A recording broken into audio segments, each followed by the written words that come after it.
In the western United States, I believe something like 5 or 6 states within the last 10 years have had the largest wildfires they've ever had on record. Fires which exceed any of the kind of previous experience we've had with the size, intensity, ferocity of fires up until this last decade or so. As the heavy cloud of smoke parked over much of LA and beyond, blocking the sun, making the air so thick, air quality officials issued a smoke advisory. What's going on in the background of all of this is you have climate change, which is constantly pushing the conditions to be drier, the fuels to be drier, the weather to be more extreme. Well, you can feel the heat. This is crazy. There just simply aren't enough firefighters to help fight this fire because of the sheer number of fires and also the size.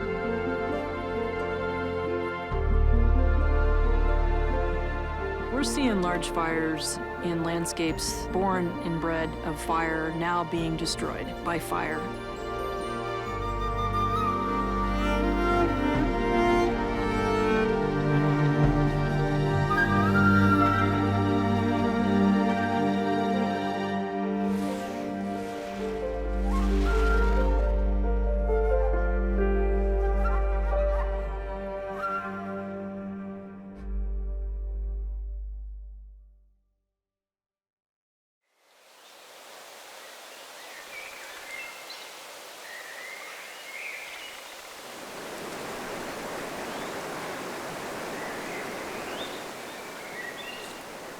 My name is Kevin White.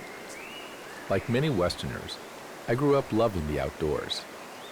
I've seen many changes in our forests and streams during my lifetime, some of which I've documented as a filmmaker. My family has a cabin in the Sierra Nevada, not far from where the Rim Fire burned 400 square miles in 2013.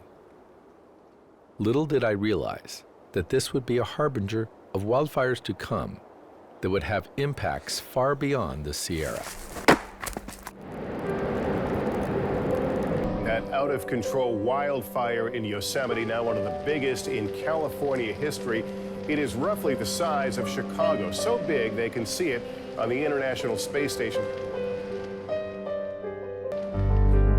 I saw this 20,000-foot column of smoke rise up like an atomic bomb.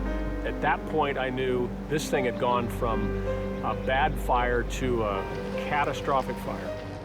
The steepness and the fire behavior in there, this is something I'll always remember for the rest of my career, for sure. Now, this is Dante's Inferno. There's just nothing that is going to stop this.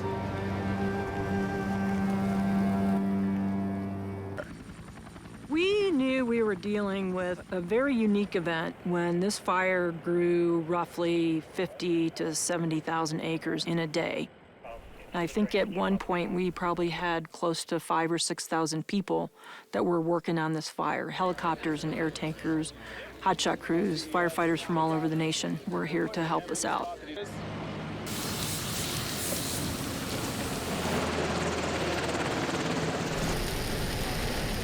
It became a very explosive situation to where there was nothing humanly possible that we could do except to make sure that people were out of the way and they were evacuated and they were safe.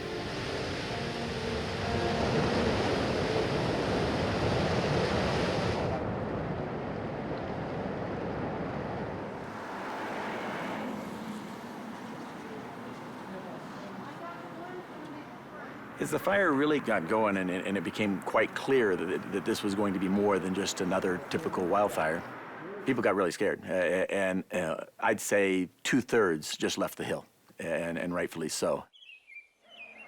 Jerry Baker has a camp for developmentally disabled youth. The Rim Fire blew up in the canyon just below his backyard. The fire started right at the river, at the bottom of that drainage.